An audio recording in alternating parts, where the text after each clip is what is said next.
Welcome back for another episode of Panel to Panel. I am your host, Andrew Taylor, and with me, as always, is my co-host, John Bernardo. John, what's up? Welcome back, Andrew. Welcome back to the fold. Do you like that newscaster voice I kind of just Yeah, you're getting all radio on me. Yeah, it's serious it's radio awful. over here. It's awful. We have a very special guest with us this week.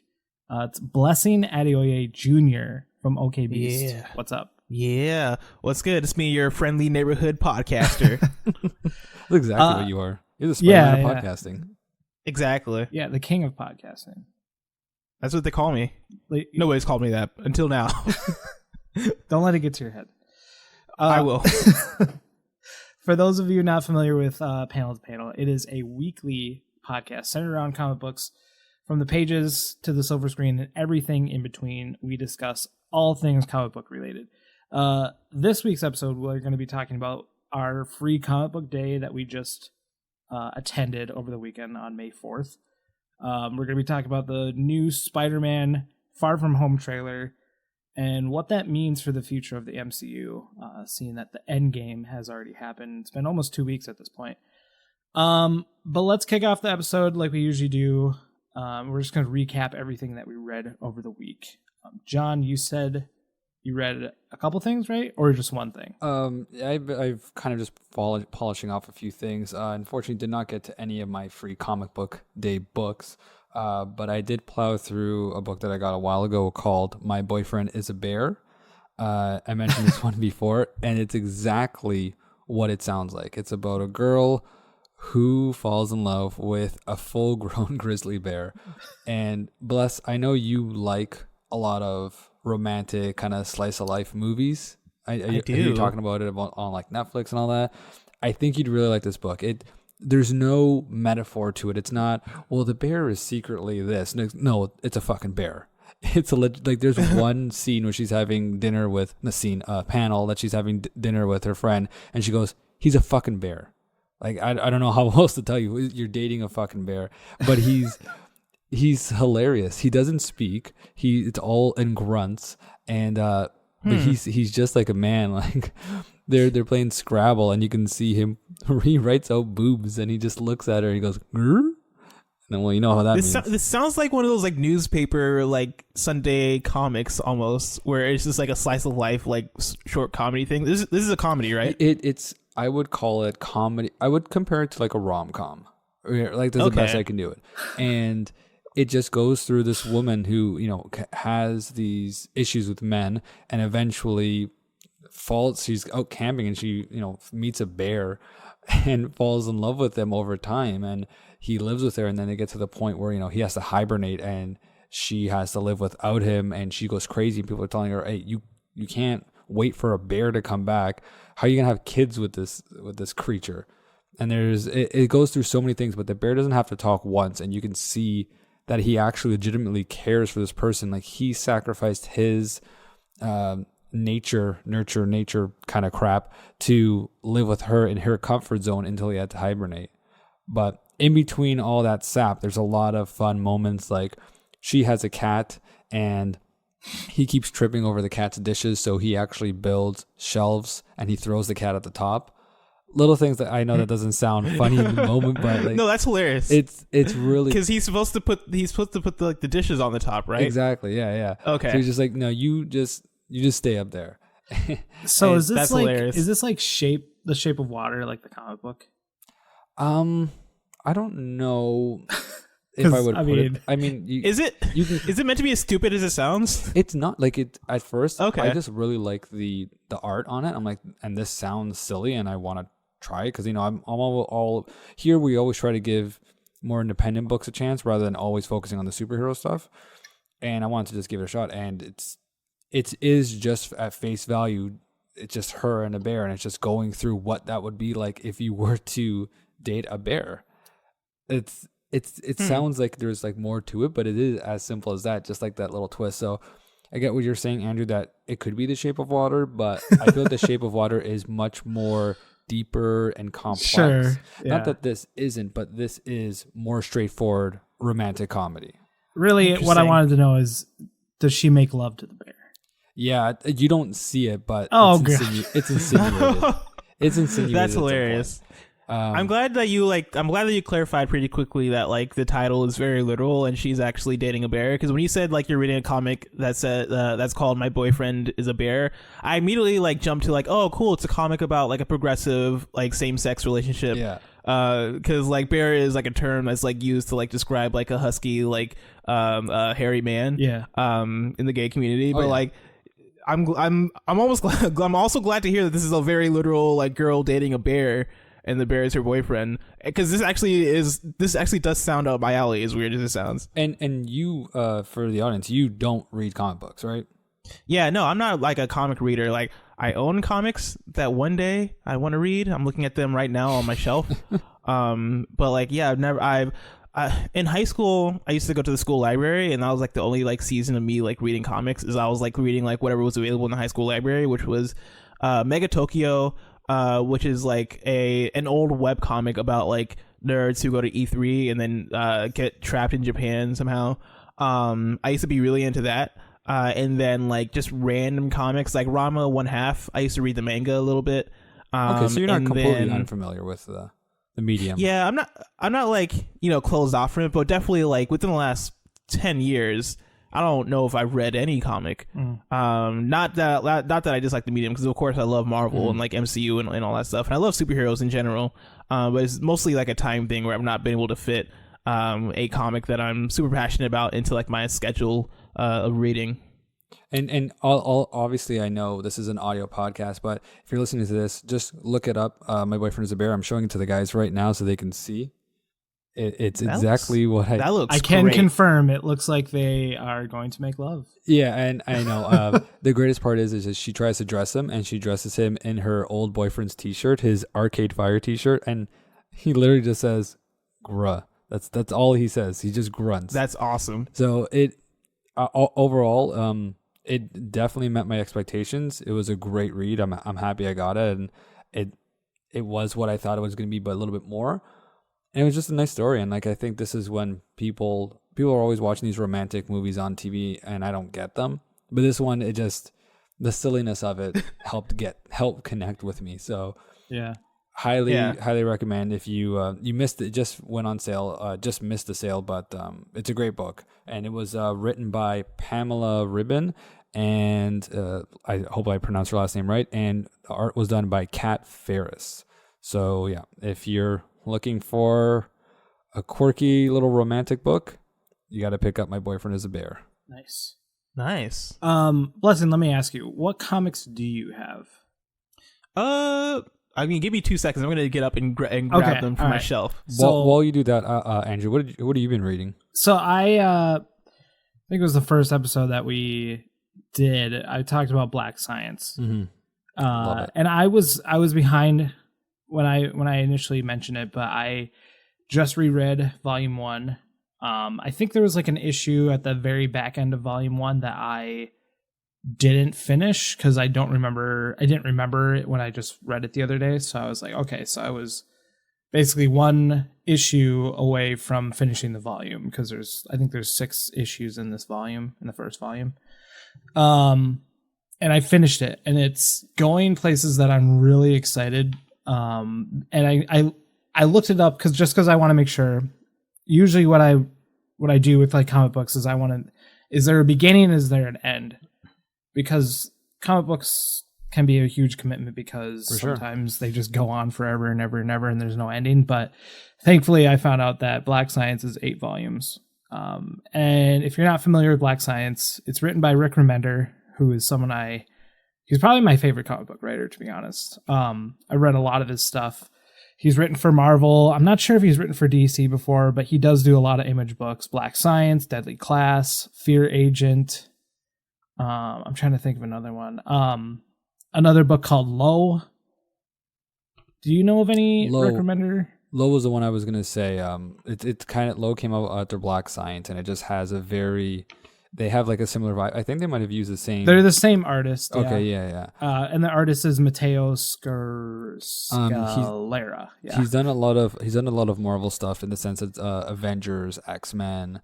I actually have his first volume of X-Force. Oh, okay. Which is where It's like Wolverine, Archangel, Tokyo Ghost. Did you mention Deadpool. that? Yeah, Tokyo Ghost. Okay. But yeah, like X-Force, they go back in the past and they try to kill Apocalypse, which is really cool. Yeah, those are his most notable. He also did Venom as well. Oh, he did? Yeah, and that's just me looking it up. I don't know that for a fact. Okay. All right. But yeah, Tokyo Ghost I've mentioned before, and I'm going to go back and read that again too. Because I think that's only 5 volumes. So like a lot of the stuff that he does for Image is has a beginning and an end. Yeah. Which is great. I think Deadly Class is still going, if I'm not mistaken. That's probably because that world is so deep. There's so much lore to it that it's hard to probably stop. For sure. So I finished volume 1 of Black Science, and to give the lowdown on Black Science, I don't want to get too deep into it just because there's kind of a lot of twists and turns that I don't want to spoil for the audience or anything like that. But so the concept behind Black Science is they're not time travelers. It's a group of people, they call themselves Dimension Knots. And the book starts off, and if you've seen Star Trek Into Darkness, that movie starts off with Kirk and Bones like running through a forest, like getting chased by like an indigenous species, and that's like how this book starts too, where it's like the main character and like this other side character are like getting chased by like these frog people, and it just from there it kind of explains the whole backstory of the main character through flashbacks, which is really cool. And it's like 6 hours leading up to when they got to that dimension. So they're like back on Earth, and it's kind of like when they're in this dimension, they're trying to figure out how do we get out of here. And the machine that they're using is called the Pillar, and it's like the time machine, but like I said before, they're not time travelers. They go through dimensions. And then you eventually find out that they got there on accident, and someone sabotaged the machine, but no one knows who it is, and they're trying to figure that out. But every dimension that they keep jumping to, they're like losing time on the Pillar. And so like they'll be there for like 4 minutes, 4 hours. Like it's crazy. So time travel, man. Yeah, time travel, dimension travel. Yeah, exactly. Sorry. So they call it like when they're going through, and I think this is where the book is going, but they say that dimensions are like an onion. And so the core dimension or whatever, there's like layers to each dimension or something like that. I can't remember like the analogy that they use, but there's like a center of all the dimensions, and I think that's where they're going to go with the book. So I'm really excited to like keep reading it. The art is amazing. Rick Remender is just such a really good writer, and like I said before, like it just starts off like right away, just like straight into the action, which is great. And like all the backstory is kind of presented through flashbacks, but they're not like long or anything like that. It's just like very short flashbacks, and it just gives like very small context. But then you eventually kind of like catch up to where they are now, right. And it's really, really cool. So, but yeah, I like it a lot. Blessing, you have your comic books. Yeah, so turns out I had more than I thought I did. Yeah, 95% of these are from Free Comic Book Day, actually last year, that I just picked up on a whim. And so like I have like a bunch of like, I think these were actual free comic books that I just picked up, because I have a copy of Riverdale, like an Archie like Riverdale specific of course you stylized comic. Yeah, no, I had to pick that up, so I got that. Another one I have is Injustice 2. I'm not sure what issues these are, or if they're just like special like Free Comic Book Day issues, but Injustice 2 I have. I got a free copy of Pokemon Sun and Moon. Nice. Which is pretty fun. They had a Pokemon book this year too. Yeah, they did. It was I Choose You. Really? Yeah. That sounds really cool. Yeah. And then I got another free copy of My Hero Academia. And then there are some that I actually bought that I actually feel pretty shitty about not reading, because these actually look like, as I was looking through them right now, I was like, I want to read all of these. These actually look all great, and I don't know why I didn't read them. So the first one I got is called Monster. These are all ones I paid for. It's called Monster. It's by Walter Dean Myers. And looking at these books, I believe the reason I bought these books is because I believe they're made by all black, or they're written and created by all black artists, or at least feature like diverse characters. So this one, Monster, I can just read the description because I'm not sure all is what it's about, but it looks really dark and really cool. Let's see. Walter Dean Meyer's Monster is a multi-award-winning, provocative coming-of-age story about Steve Harmon, a teenager facing prosecution for armed robbery and murder. As Steve acclimates to juvie and endures his trial, he envisions the ordeal as a movie. Monster was the first ever Michael L. Prince Award recipient and ALA Best Book, Coretta Scott King Honor Selection, a National Book Award finalist, and a New York Times bestseller. Now Monster comes to life as a powerful graphic novel, adapted by Guy Sims with stunning black and white art from Dawood Anyabwile. That's how I'll pronounce that. Anyabwile, possibly. But like, and of course it's an audio podcast, so I can't show the audience, but like legit, like it's stylized, like the pages are all like black, and it's like a really dark kind of style. And the cover art looks pretty dope too. And so yeah, look up Monster. And then I also have one called Black AF, America's Sweetheart, which looks like it's essentially like Captain America if Captain America was a black girl. The description on the back of the book says, "Is the world ready for its first superhero to be black?" Question mark. And the blurb kind of goes on to say, Ellie Franklin, Ellie Franklin is a 15-year-old girl living in rural Montana, and she just happens to be the most powerful person on the planet. In the aftermath of the world, learning that only black people have superpowers, Ellie makes her debut as the superhero Good Girl on a mission to help people and quell the fear of empowered blacks. When a super terrorist threatens to take away everything Ellie has worked toward, will donning a patriotic costume be enough for her to find acceptance? And so like, even like flipping through it, it seems like she has like kind of a Captain America-ish kind of outfit. She has like a star on her chest wearing red, white, and blue with like a cape, and she looks really cool. That looks awesome. And then the last one, or second last one actually, is one I got called Young Terrorists, which I got because it sounded metal as fuck. I'm trying to see if I can find a blurb. On the back of the book, it says a young heiress discovers her father is part of a tyrannical new world order. She vows to burn his whole empire down. A dark, subversive thrill ride about making the world a better place by any means necessary. And yeah, it seems like this one is all about like, I don't know if superpowers are involved. I don't think superpowers are involved.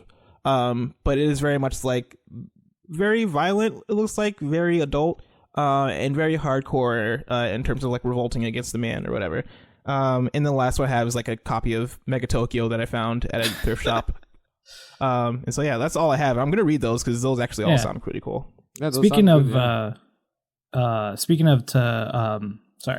of black writers, on free comic book day this last Saturday, I picked up Captain America, and it's called Winter in America, and it's written by Ta-Nehisi Coates, and he actually rebooted Black Panther around the time the movie came out, but I'm really excited to read this because it is Steve Rogers, and I'm excited to like kind of get the perspective of, you know, just like how he writes it, since like he started off with Black Panther and now he's moving over to Captain America. So it's like really interesting. And he's a New York Times best-selling author, so like he's written some like pretty good stuff, but I only read a few issues of Black Panther when it was initially out, but I'm excited to see like what he does with Captain America, just because that's super dope. Like I Captain America, like through the MCU, has become like one of my favorite superheroes. Like especially like he's probably my favorite superhero in the MCU. At this point, especially after watching the last movie.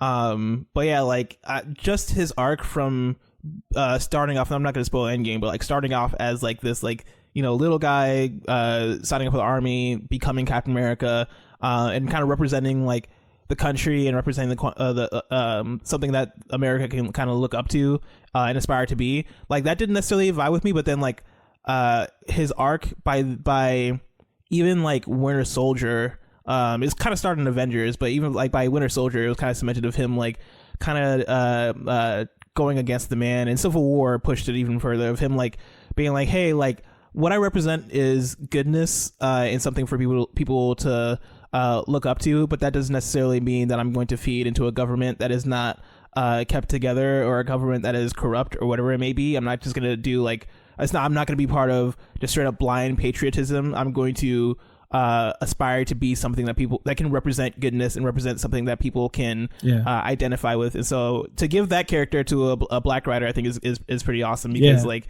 to get that like a black perspective of what Captain America can be, and kind of what the twists and turns of, like, because like being black in America, you definitely come with your own perspective of what you can bring to the table storytelling wise. And so that sounds pretty awesome. Yeah, for sure. I haven't started it yet, but just because I've been reading Black Science, but I'll definitely let you know how it goes. Like I said, he started off with Black Panther, and that was the first book I ever saw him write for Marvel. At least, maybe he's worked on a couple other things, but yeah, I'm excited to check it out. Like you said before, it'd be interesting to see from a black writer's perspective on, like, you know, dealing with an American hero, that sort of thing, you know, like a white American hero. So, but yeah, so John, how was Comic Book Day for you? Free Comic Book Day. Free Comic Book Day was this first time in a long time I've gone, because only in the last year and a half has my resurgence of comic books come back, and this podcast has helped bring that back to life. But yeah, so it was the first one in a long time. I decided to bring my nephew with me. He's 6 or 7. I forgot. I think he's 7. And you know, I brought him to Comic-Con before. He loves the atmosphere. So recently, I've unfortunately had to sell all of my physical books for space. And in doing so, I found this wicked store called Gotham Central Comics. If you know Canada, it's in Mississauga, Ontario, and it's huge. You know, a lot of the places around here are just like little basements, and I don't want to take a kid into, like, there was one place near his house where it was literally underneath a pharmacy. A little sketch. Sketchy. Yeah. So this was huge. They have memorabilia. They had comic artists there, like well-known names. No one I can tell you what they wrote, but I've seen their names before. Giveaways, all this kind of stuff. And we got there, and all my experiences for Comic Book Day has always been walk in, grab the book, walk out. Yeah. There was a line out the door. It was insane.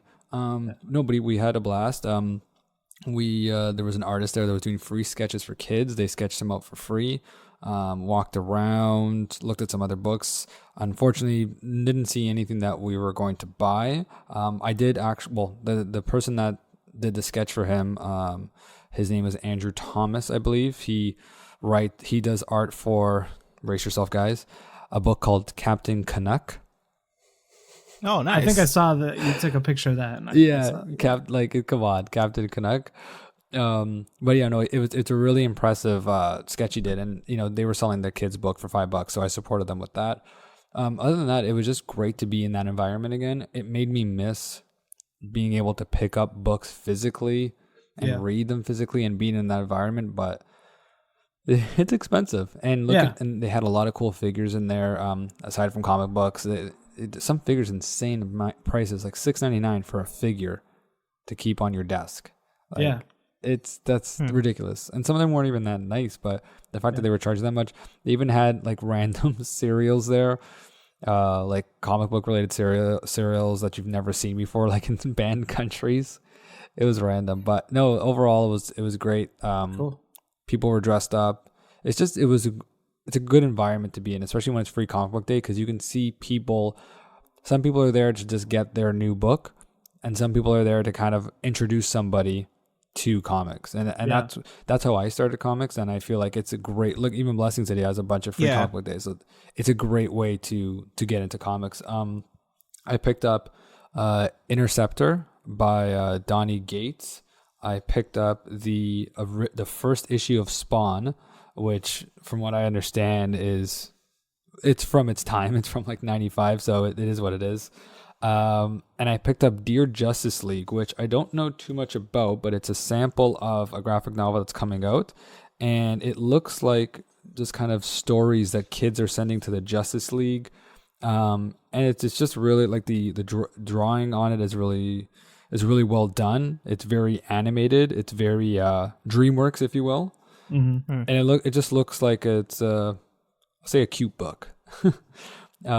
I didn't. That sounds really cool. Yeah. I like I said, I can't tell you too much about it, but it's called Dear Justice League. I didn't pick up Ninja Turtles because it was in the middle of what the arc that they're going on right now, and I'm still way behind on Ninja Turtles, so I didn't bother picking it up. Same thing with Deadly Class. I haven't started it yet, so to pick up an issue that was in the middle of their story, not going to do me any good. So I just kind of kept it simple to these books. Yeah. What'd you pick up, Andrew? Yeah, I picked up a lot of the same stuff you have. I mean, I have Spawn #1, Deadly Class. I did pick up Turtles. Spider-Man, there's like a Carnage book.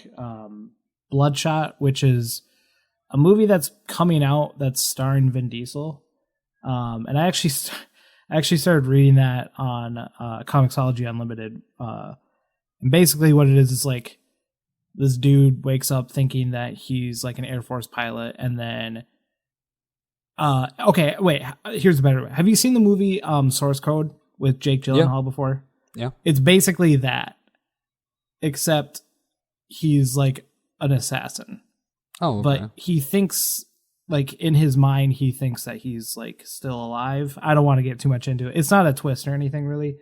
That sounds a lot more interesting than it looks, because it doesn't look interesting at all. Yeah, it's just like this like Colossus looking dude with like a big red circle on his chest, and he has like silver eyes and like machine guns and stuff like that. But he's like an assassin basically, and kind of like he had his life stolen from him, that sort of thing.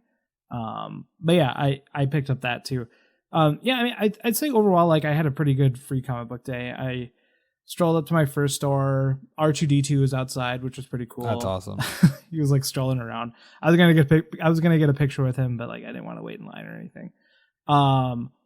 Yeah, I mean, the first store was a little chaotic. A lot of stuff I was looking for wasn't there, but it was fine. And like you said before, it's fun to see people kind of get that exposure to comic books.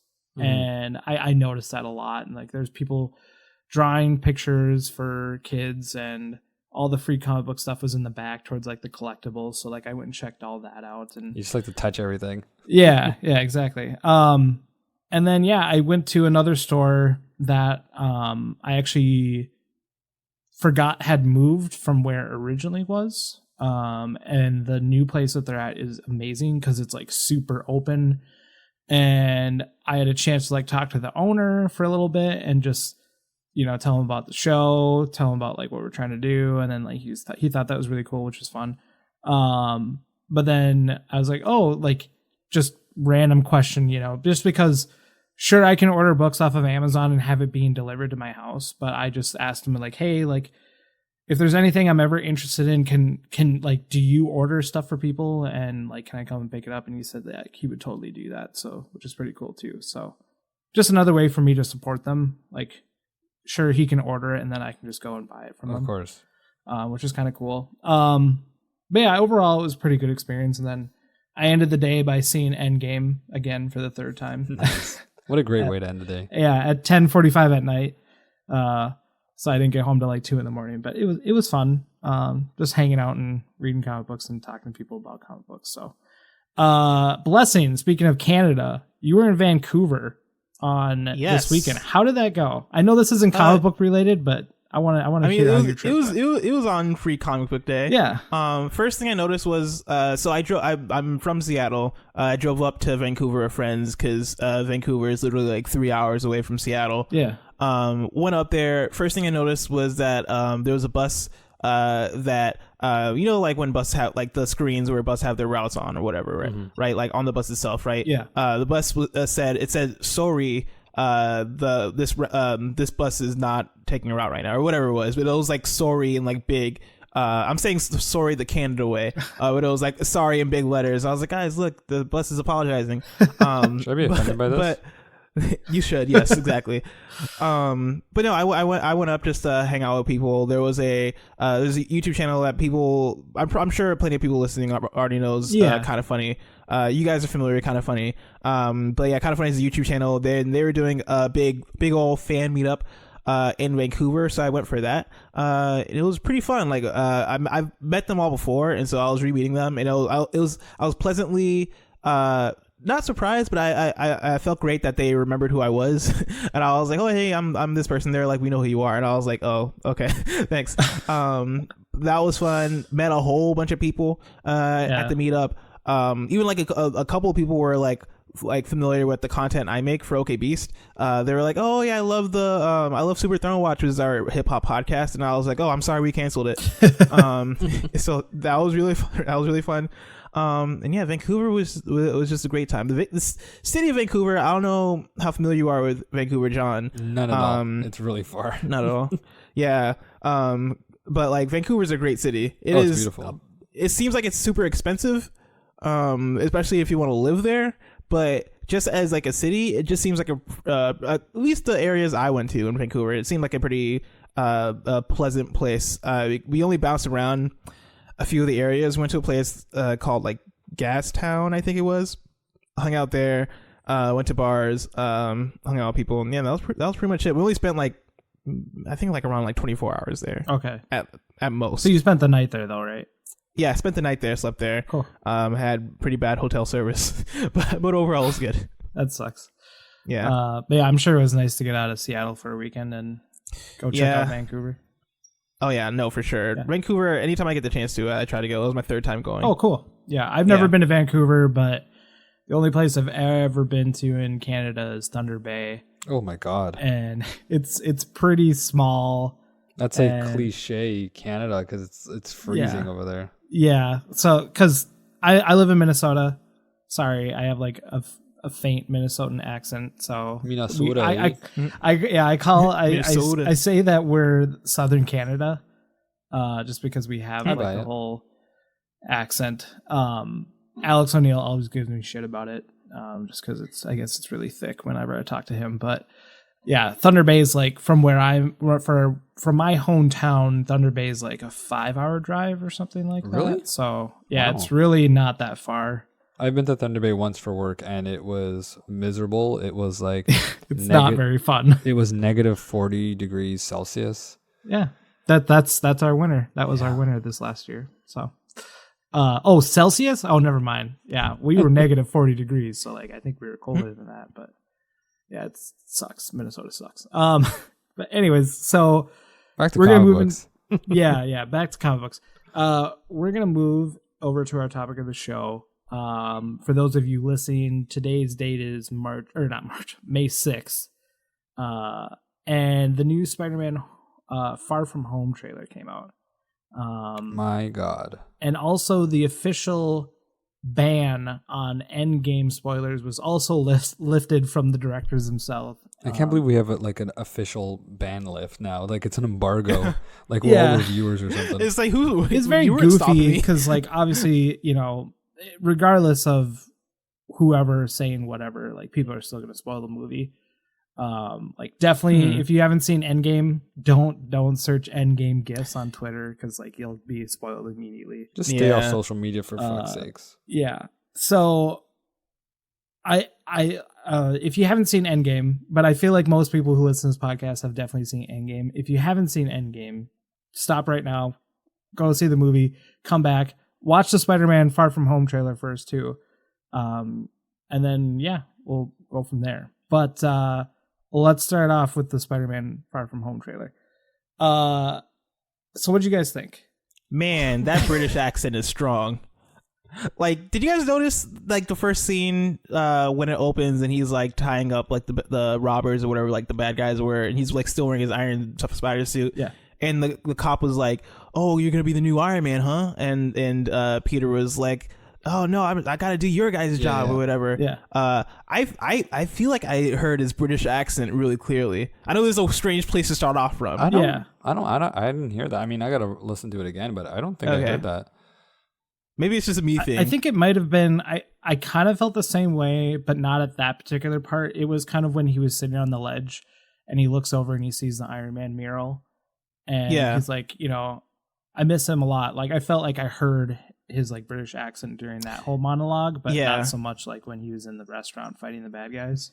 And it could have been mainly because like before the trailer starts, you have Tom Holland warning you about like, hey, don't watch this if you haven't watched Endgame. And he's from the UK, so like he's not. Yeah, and he's British, and so like he's like speaking with his regular accent, his British accent, and then it like just segues into the trailer. And so as soon as I hear his voice, I think my mind is also like, oh, I'm expecting him to sound British because he's talking. Yeah. But also with some of the way he said some of the words, I was like, he sounds like his British accent is kind of leaking out. And I'm like, and also like I don't know how old he is. He's like what, 20, 19? He's like 21, 22. I think. Yeah, you think he's around there.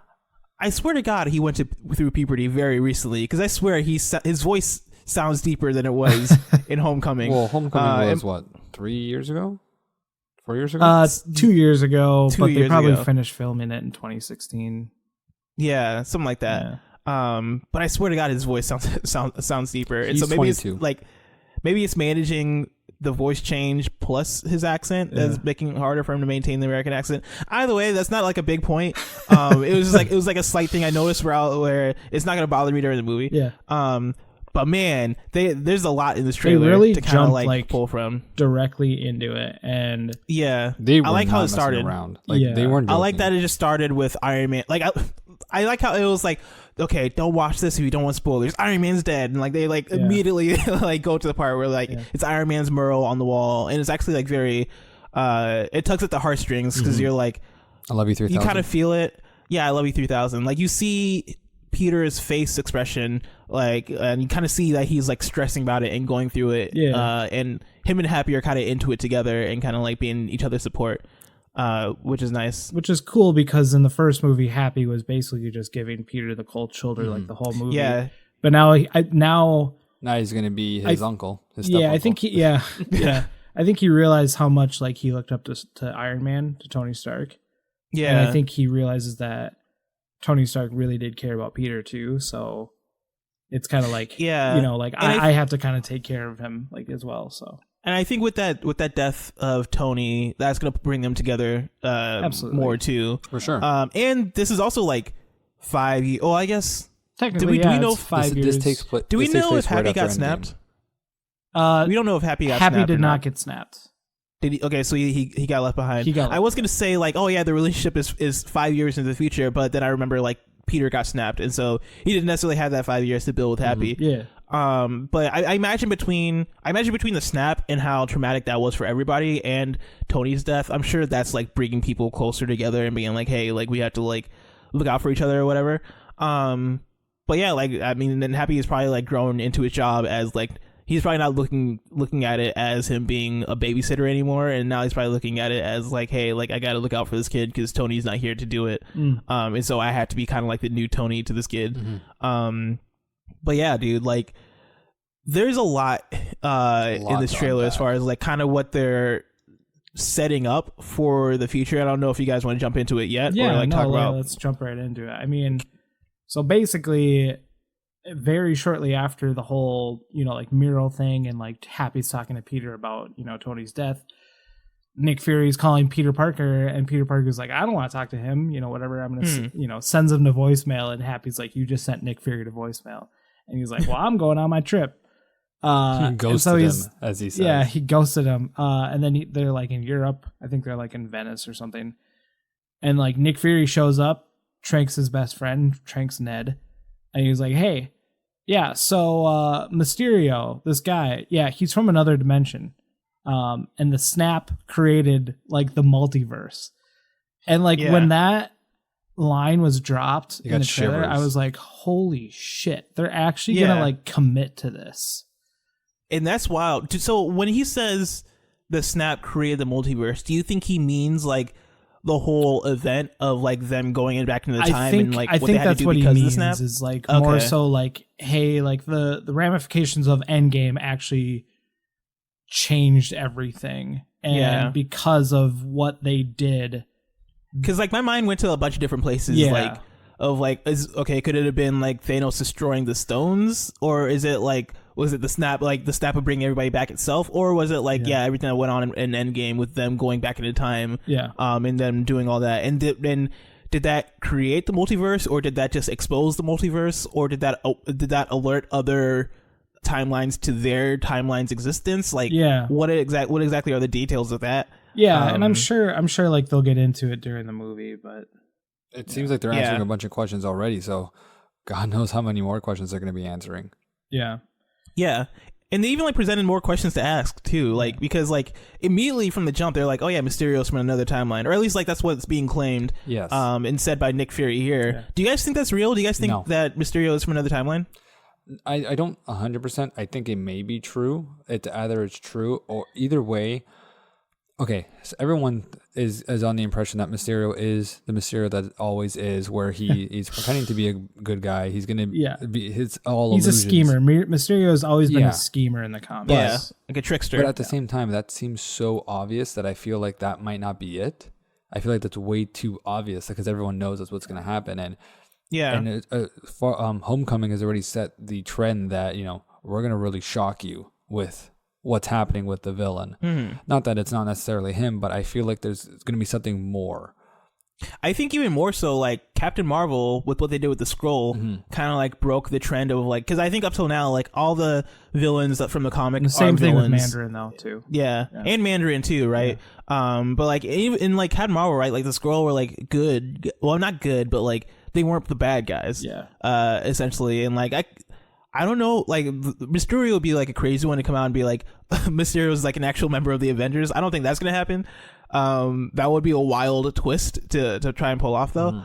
But I don't know. It'd be interesting to see like if they actually tried to flip it and make Mysterio like, no, he's actually good, and he's just like from a different Earth or whatever. Because I mean, there could be technically two Mysterios, where one is from our dimension and the good one is from the other dimension. So like, there's a lot of things that could be happening here. Yeah, but I think I'm currently I'm of the mind that like, or my prediction is that Mysterio is from another dimension, but he's also bad. That's kind of where I'm. Like the trickster. Yeah, he's still a trickster kind of deal. Yeah, that's kind of where I'm sitting currently. Yeah, because I mean. I felt like this trailer, I mean, obviously there's a lot of action shots and all that stuff, but that does like present the biggest question is like, is now there a multiverse because of what happened in Endgame, because of what the Avengers did, going through different time periods and taking out the stones, but putting them back. But like, is there still some sort of consequence that they never really took into consideration? I think that's cool because to me, to be honest, Endgame felt like the most comic booky MCU movie, and it's not in terms of like humor, not that it's corny or anything. Yeah, it just like there was a lot of they went deep in they committed to time travel. They committed to all that. Yeah, and they just did like a bunch of stuff that just felt like crazy. Like it didn't like. Like again, Captain picking up Mjolnir is like a thing where it's like, wow, I can't believe that happened, right? Him saying Hail Hydra, I'm like, wow, I can't believe that happened. Time travel as a concept, I'm like, wow, I can't believe that happened. Like like Professor Hulk, I'm like, wow, I can't believe that happened. Fat Thor, I'm like, legit. There's so many things in Endgame where I'm like, none of this makes sense. And like, if you watch Iron Man 1, like you can't make this stuff up, that this stuff is gonna happen in the same universe. And so like from that perspective, like it's super comic booky, and then like the direction they're going with Far From Home, just concept wise with the idea that there is a multiverse, and the ramifications that has on how like Kevin Feige and Disney and the whole and Marvel Studios like tackle their movies going forward, right? Like that, like that's a very comic booky concept, and I'm shocked that they're even trying to go that route, right? Because like that can get super messy in so many ways, but also it could work super in their favor because like they just got the right to X-Men, and I think the big question is like in terms of how they're going to implement the X-Men is like, well, are we just going to act like mutants have been here the whole time? Because you can't, because like all this stuff that just happened and no mutants came out and like did anything, and they would have, right? But like in another timeline, like if you the way you justify is like mutants exist just in a different multiverse, that makes sense. And that could be an interesting way to pull it, right? And then like you get to like whatever phase it is, right? Phase 8 or whatever. And now like phase the 27.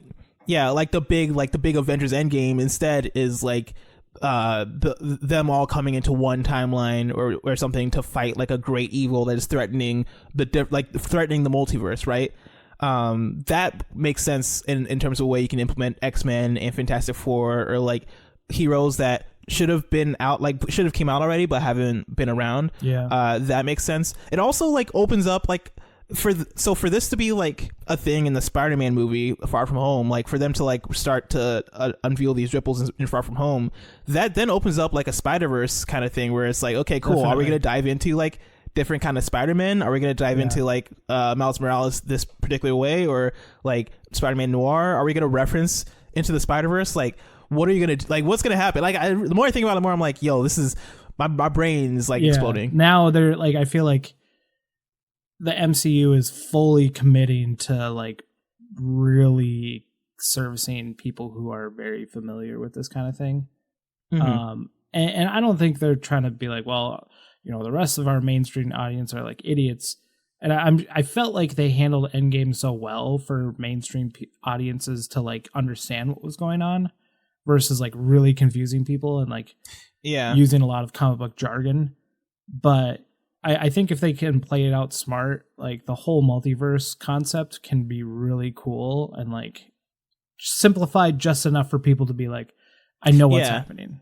And you see them planting the seeds to explain it, even in the trailer. And I think it's a smart thing to put this in the trailer just to sort of get people acclimated to the idea, because like the way he says it, right? He's like, he's this is Quentin Beck. He's from Earth, just not our Earth. Yeah. And then it's Spider-Man saying, wait, there's a multiverse, and those sentences right there explains to a wide audience like everything they need to know. Oh, he's from Earth, just not this Earth. There's a multiverse. Okay, multiple universes, and then like it's Nick Fury saying that like the snap changed everything or whatever he said. Yeah. I think that explains all you need to know. Then also like Spider-Man Into the Spider-Verse. Whether it was planned or not, has kind of set people up for this, where people are now getting more and more comfortable with the idea of a multiverse because of that movie. I'm sure like MCU like saw that movie come out and they're like, oh, thank God, like this is just more and more understanding for people of this concept, and getting people more ingrained into like the idea of a multiverse. Because like I'm sure like a multiverse, like if I explained simply to somebody what a multiverse is, they'll get it. It's just like everything that comes with it that can kind of get more confusing and tedious, especially when time travel is involved. If you're going that route for a multiverse, that's when things kind of get a little bit hairy. But I think they're doing a great job so far. Yeah, of explaining it. Yeah, I took a screenshot of a tweet. Someone named BJ Mendelson. I don't know exactly who that person is. They're verified, but okay. Well, then everything's okay. No. But he says Mysterio is a multiverse hustler. He saw an opportunity to come to a place where no one knows he's a douchebag, and he tries to be a hero. He gets mad when Spider-Man rolls in and steals his thunder. It's true to the character while still moving the MCU forward. And he says, "It is just my take," which could be cool. Like, hey, I am from another dimension. I'm still an asshole, but like I'm gonna try to like swindle everyone. Like that sort of thing. That could be really cool, but the whole elemental thing that they're going to be dealing with, like the lava monster, like Hydro Man, if that is actually Hydro Man, which I think it is. It could get really, really cool, like having him kind of set up the whole thing to like make it look like he's a good guy, and then like maybe he's just been lying the whole time, and there's actually not a multiverse. But like you can't really fool someone like Nick Fury. You know what I mean? Like you can't really pull that off. You got to be really good to like fool Nick Fury. So, well, he's an illusionist. Yeah, but we'll see how it goes, and I'm excited. John, what do you think? Like overall, like what were your feelings on the trailer? And I not the same vibe as Endgame, obviously, but I got the same feeling. I'm getting so excited over this universe, what they're doing with everything, and like we've been talking about how committed they're going, multiverses. I like that his armored suit, at least in the beginning, looks like it's practical and not CG like it has in the other movies. Like it looks like it's actually attached to his neck. I really enjoy the humor in it. I don't know much about elementals and all that kind of stuff, so I'm really kind of green on thinking of what could possibly happen. Same with Mysterio. My only experience to Mysterio is through the animated series back in the 90s. So I'm really I feel like I'm kind of going in clean, figuring out what's going to happen, but I'm 100%. I actually bought my tickets earlier today. Like I already bought my tickets, and I'm so glad I did because they're actually selling out fast. Yeah. Only because there's not that many showtimes in my area, but I hope that they're able to overcome what they've done in Homecoming and be bigger and better than that, in the sense that I don't want it to be anything less than Homecoming. I want it to be more than that. Yeah. Because my thing about Homecoming, and I love Homecoming, but I loved what they did with Vulture. I love that all of his tech came from the Chitauri like wreck from the Battle of New York, and like I was hoping that they were going to continue forward with having basically all of Spider-Man's villains kind of be people that bought tech off of the Vulture, and like, you know, like you have Scorpion, Rhino, you know, like all those kind of characters that kind of have like suits and stuff. Doc Ock. Doc Ock. Like I think that would be really cool to have them all based around like the Chitauri tech that was like, you know, left after the Battle of New York. But if they're going this route, I'm definitely okay with it. Like I said before, I think it's good to commit to something, especially with how big Endgame kind of changed everything. Like if they can really ship it to mainstream audiences and still make it really cool for people like us who are a little bit more versed in that sort of thing, like it'll be cool. So like I pulled up a list here, and I'm not going to go through every single one. There's like 30 different like Earths in the Marvel universe, but like they have Earth 1999999, and that's the MCU universe. They have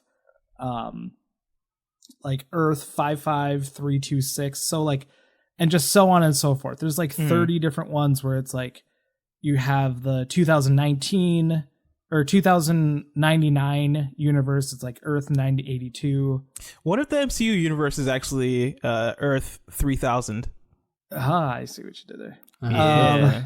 But yeah, like, and the main comic book universe for Marvel is called Earth 616, and then like the Ultimate Marvel universe, where it's like Ultimate Spider-Man, the Ultimates, which are the Avengers in that universe, is Earth 1610. So like they just have all these different universes, and it's like I don't think they're going to be going, you know, into this sort of thing where like, oh, there's so many different, you know, like, but there is a chance. Like, this is how you bring in the X-Men. This is how you bring in the Fantastic Four. But, like, and why did they come to our universe?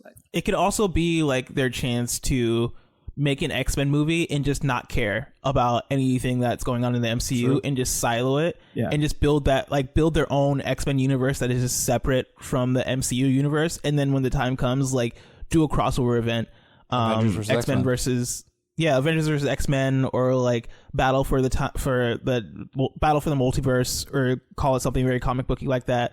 I think this opens up the door for them to just like be able to just do what they do and have fun with it. Yeah. And like give them the freedom, because like the big question for me, by the time I finished Endgame, I was like, I don't need another Marvel movie. I thought I can just stop here. Yeah, I was like, I don't know how you go past this. I feel fulfilled. I feel like all the arcs that I needed to end are done, and like I don't need another Marvel movie. But like for them to be setting up the future like this, and it seems like they're doing something different. It seems like they know that they can't just like do the 3 phases into a big thing again, because like whatever they do isn't going to be able to live up to Endgame. And people are at a point where like, I'm not gonna say people are experiencing superhero fatigue, but like people aren't as enamored and as I think blown away by like new like solo. Well, Captain Marvel did make a lot of money, and so did Black Panther. But I also think like a big part of that was that like those were leading into Infinity War. One was Endgame. One led black culture, and one was empowering women too, right? So yeah, and it speaks to those different communities. They're leading into these huge films, but like the next film, right, Spider-Man: Far From Home, which is actually a pretty good one because Spider-Man makes money. But like, if the next movie was like, I don't know, Ant-Man 3, like how much money is that making for real? If it was Captain Marvel 2, even like I don't know if that's making as much money as Captain Marvel 1. But yeah, I think for them to be setting things up like this is a good way to go, and it's keeping me interested because it looks like they are continuing stories that they've set up before and through Endgame, but then also opening up potential for cool things they could do with X-Men or other kind of franchises. And I think something that we might not be noticing here though is like, sure, Ant-Man, like the first 2 Ant-Man movies, like they did fine at the box office, and like, you know, having someone like Paul Rudd play a character like Scott Lang is kind of like perfect. But I think the fact that he was such a big part of Endgame kind of brings him to light and says, it shows him like he is a big character, like he does matter in this universe. So who knows, like if Ant-Man 3 is like the next movie after Far From Home, like it could make like decent money just because of like he is an important character. Like he's like someone tweeted out like a video of like all the funniest like Ant-Man clips of like, you know, like in Ant-Man and the Wasp when he's like a miniature Paul Rudd, and then like he's dancing through his house at the beginning of the movie, and someone's like, "This man helped defeat Thanos." Like, and it's just like super funny. Where it's just a montage of like all the stupid shit like he's ever done. That's a pretty good segue into actually. We had a question today on Twitter from Quinn Hoffman. He asked, does the MCU need to keep going after the satisfying ending of Endgame? Personally, I might not keep watching these movies after. That's kind of like what we're going with right now. Where I don't feel like they're going after it. I feel like they're cleaning up. You know what I mean? They're cleaning up and they're building from it. They're starting something anew. Whereas Endgame created the next phase, and now they're just launching that. Like we're never going to be able to have, you know, a 22 movie thing like this again. That's going to mean as much, but I think they're trying to lay the groundwork for the future of what these movies can be. You know what I mean? Mm-hmm.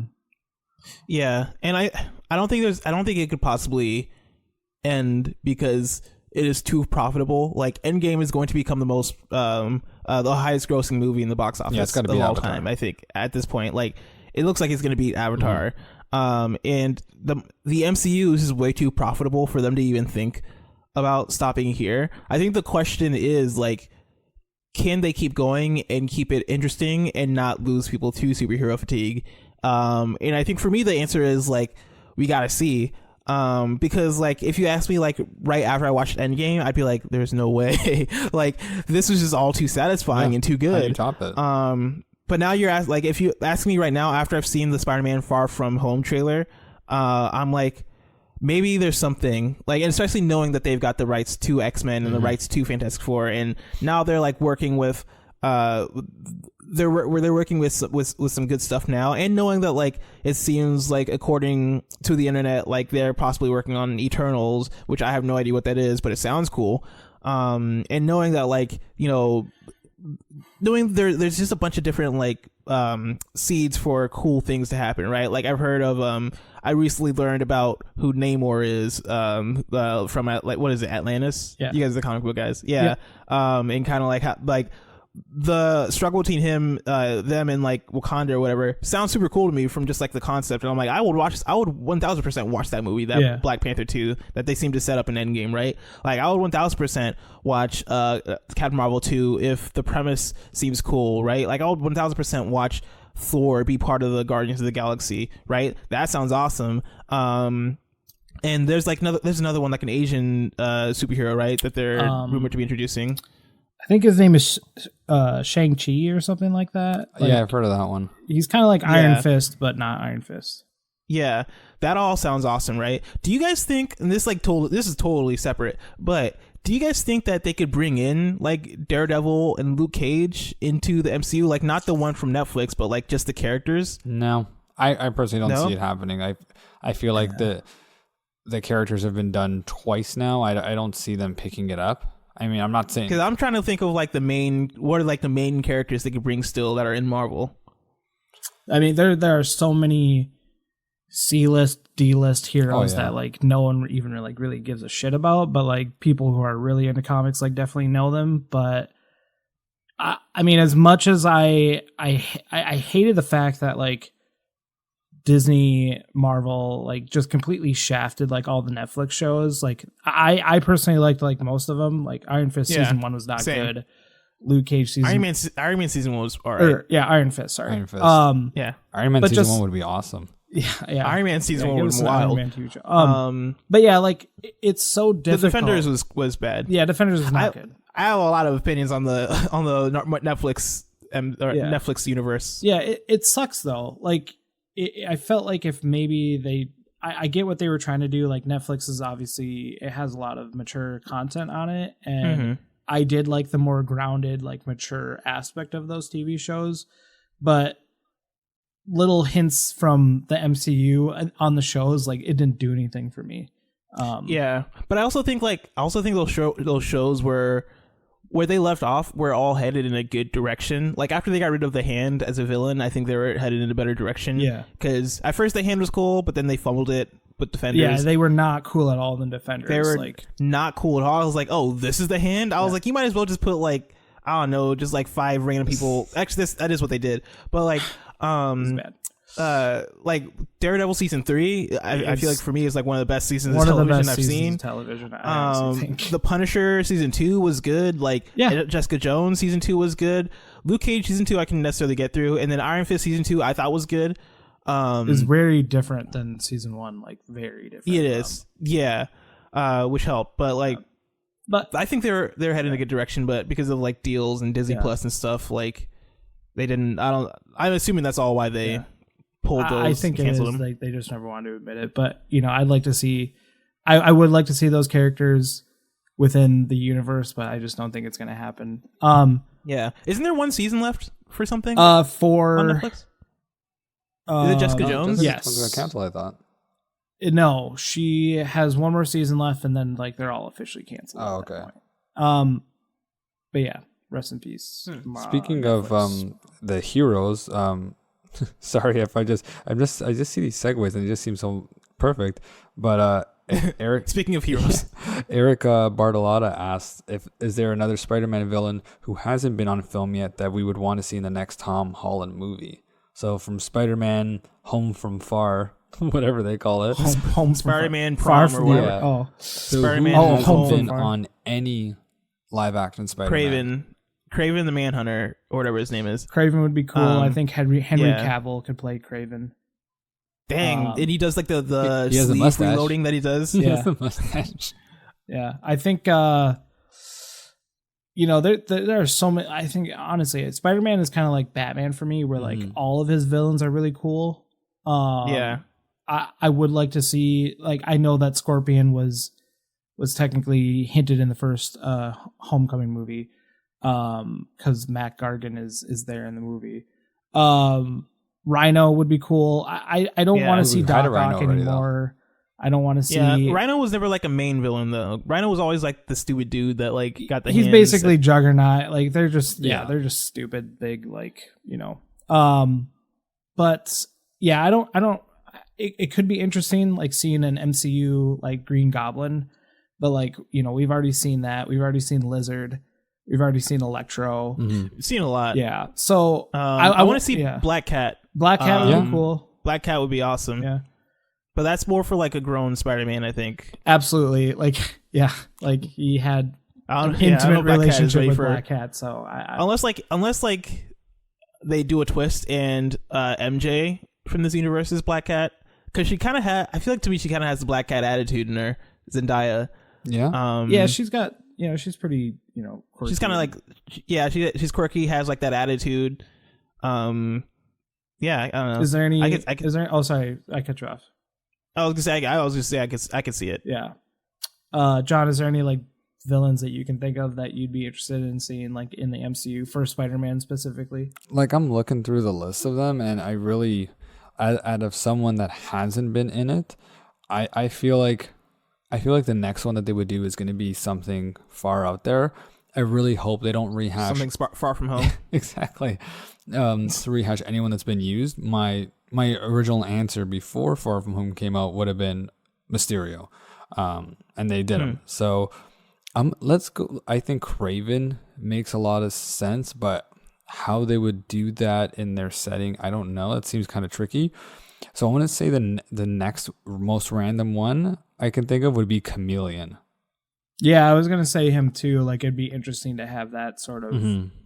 villain in the MCU where like Peter doesn't know who he can trust, like that sort of thing. Yeah, it would be That'd be something cool. so much more than just like you think about it from the gimmicky standpoint of the cartoons, but they can make these characters be so much more than what they are. Yeah. Yeah, I just like to call him Craven the Manhunter. It's just Craven the Hunter. I gotta mix up with Martian Manhunter or whatever. Yeah. But yeah, Craven as a villain could be really cool. Just because one, I like the idea of people hunting people. Mm-hmm. That's always been a fun one for me. But then also like having to go against somebody who's just like purely strategic and purely like setting traps and like and messing around with Spider-Man just sounds like a cool idea. Also, Tombstone. Yeah. Seems like he could be a cool villain. Just cool. based on the Spider-Man game. Yeah. From what I know of him there. Yeah. And Taskmaster. I don't know much about Taskmaster. He seems cool, but so- yeah, I don't know much about him either. Basically, he knows your every move before you make it. Like, he can adjust his fighting style at any time. So like, he can go up against Captain America. He can go up against I don't know if he's ever fought Thor or Iron Man. I feel like you can't really mimic their moves just because they can actually like kick your ass like big time. So can Captain America, but he's like very hand-to-hand combat. Like, he's taken on like Black Widow before, like stuff like that. So it'd be interesting to see Taskmaster go up against Spider-Man, just because he is very acrobatic, like Spider-Man is. So, and apparently, like, he's actually rumored to be the villain in the Black Widow movie. Really? So like, if they're gonna fully commit to Taskmaster, I think that would be really cool, just because he's kind of like. And that'd be super dope if like, because I could see like a MCU if they were to do it for Spider-Man specifically, I could see like the interpretation of him being like he studies Spider-Man or whatever, and he's out there creating his own tech to mimic Spider-Man's tech, in order to face off against him. I don't know what his like motivation would be or what his motivation is in the comics or anything, but like having somebody who can like beat for beat like be like this technological genius and like this like force to reckon with even physically, because he's like so he's just physically in super shape or whatever it is, and he uses technology to enhance him. I think that could be very compelling in terms of like making a scary villain. Yeah, for sure. I definitely agree with that. Answering another question here from Albert. He says Mysterio says his world needs help, and Fury says we're taking you there. Do you think the other Spidey suits are in fact different Peter Parkers? Oh wow, I don't think I caught that part, so I'm not too sure. Yeah, I don't think so. I don't think they go that deep in it right now. First off, Nick Fury calls Spider-Man bitch, so I just want to get that out of the way. That was I didn't realize that until people started captioning it. I'm like, did he just said bitch please to Spider-Man? That's pretty awesome. Yeah. I don't see that happening though. Yeah. I think, Blessing, I know you mentioned it before, like, does this open up the opportunity to have Miles Morales like in the universe? I mean, you have to remember that Miles Morales was actually mentioned in the first movie. Yeah. His uncle, with right? Donald Glover's character. Mm-hmm. And so I think maybe just because like maybe Miles Morales wasn't dusted during like the whole snap, and now he's 5 years older than he was during Homecoming. Maybe there's a possibility that like him and Peter are like the same age, like that sort of thing. And who knows, like they might be setting up Miles Morales in this movie. I honestly have no idea. But when it comes to like having different Spider-Man from different universes, we just got into the Spider-Verse, so I don't think that they would do something like that. I think that would be a little over the top in terms of like, hey, we created the multiverse and now like all these different Spider, people or Peter Parkers, let's say Peter Parkers are, in our universe now. So who knows? I don't know. Like it could be interesting if that's the case, but I just think it might be too much, to be honest. But I do like the fact that like, he has the Iron Spider suit from like Infinity War and Endgame. He has like this new like the regular Spider-Man suit, but like instead of it being blue and red, it's like black and red. Yeah. and it looks like very cool and like sleek. But then he has Yeah. like the stealth suit too, which is like more of like the noir suit that he has like in the comic books. Yeah, I'm kind of with you where I don't know if in the movie we'll see other Peter Parkers, but I do think a cool idea would be for him to meet an older version of himself, a la like Peter B. Parker in Spider-Verse, just to get a glimpse of what like old Peter Parker could be like. Because like I think both like high school Peter Parker and old Peter Parker are like known quantities at this point, and they're both pretty interesting to people. And I don't foresee like an old Peter Parker, or like an old, like when I say old, I mean like 30. I don't mean like old like Captain America old in Endgame or whatever, but like, you know, like an experienced Spider-Man who's like is after their relationship with Mary Jane or something like that. Yeah. Or an MJ, I guess. Being able to like meet them even for like 5 seconds or whatever in if he goes to another universe, like another multiverse or something. Yeah, like a scene or something like would be pretty cool, just to see that back and forth, and just to see like, okay, what is he gonna say? Is he gonna reference, this probably wouldn't happen, but like if he like referenced like Tobey Maguire Spider-Man or something like that, or like something he did back in the past that like we're familiar with, like I don't know, I fought Electro and he was Jamie Foxx or something like that. He wouldn't say that, but something in that vein would be wild. And I think would be pretty fun. Yeah, for sure. John, are there any more questions? Sorry. No, that's all of our Spider-Man MCU related questions. We did have some non-Spider-Man questions, but due to going on a little bit long in the MCU stuff, we're going to save that for next week. Okay, sounds good. Did you have any sales that you want to talk about before we wrap up? Or Yeah. We're gonna quickly run through the sales. So we still have some sales going on from last week. A bunch of Marvel stuff. There's an Avengers blockbuster sale that ends May 12th. There's a Thanos Start Here sale. So basically everything you want to know about Thanos himself, that's going on right now, and that ends May 10th. And the Boombox sale that we've been talking about for the last couple of weeks ends May 9th. New sales that came out. Star Wars is having a May the 4th / Revenge of the 6th sale. I didn't want to stutter on that one. Tons of Star Wars books. I'm reading Dr. Aphra right now. It's one of the Star Wars characters I really enjoy. That ends May 10th. And then 2 other sales I don't really have any connection with, but maybe somebody else does. There's a James Bond sale. That ends May 16th. I didn't know James Bond had comic books. And there's a Judge Dredd sale, which I've heard are good, and that ends May 16th as well. And that's it for the sales. Not too, I mean, there's a few more of the sales, but those are the more notable ones, and those are all by Comixology. Yes. Which, as usual, we have no affiliation with at all whatsoever. No. But we will just want to make sure that we got to get that out there. We will so no one thinks that we're getting paid. paid. If you guys want to sponsor us. But if you want to sponsor us, Comixology, you know how to reach us. You know how you can sponsor me? By giving me goddamn Comixology Unlimited in Canada. All right? Yeah, that'd be great. But yeah, I think that's going to do it for this week's episode. Blessing, thank you so much for coming on. It was fun talking about, you know, your history with comics and like the MCU. Dude, thanks for having me, because one, I love the MCU. It's my favorite thing in the world. But then also now I know for a fact that I need to read these comics that I own, and I'm going to do that as soon as possible. You're going to report back to us. Yeah, report back to us. I mean, honestly, have me back on so I can give my impressions on these comics. Yeah, because like I've never heard of any of those comics that you mentioned before, so I'd like to hear. I can even find them on digital services, which is how I look for my books. Like the Monster one definitely doesn't show up. Yeah, interesting. Underground. You got some underground comics there. Yeah, dude, I got that underground shit. Yeah. That good. But if people want to find you, where can they find you? What are you all about? So I'm over on okbeast.com, making content about video games and nerd culture. We do articles, videos, and podcasts. So go to okbeast.com, check out what we have there. I'm on Twitter at Blessing Jr, and I just launched a podcast actually called Indie Piece for OKBeast, which is all about indie games. And so if you like video games, if you like indie video games, games like Celeste, Undertale, and Cuphead, check out Indie Piece. It's on all podcast services.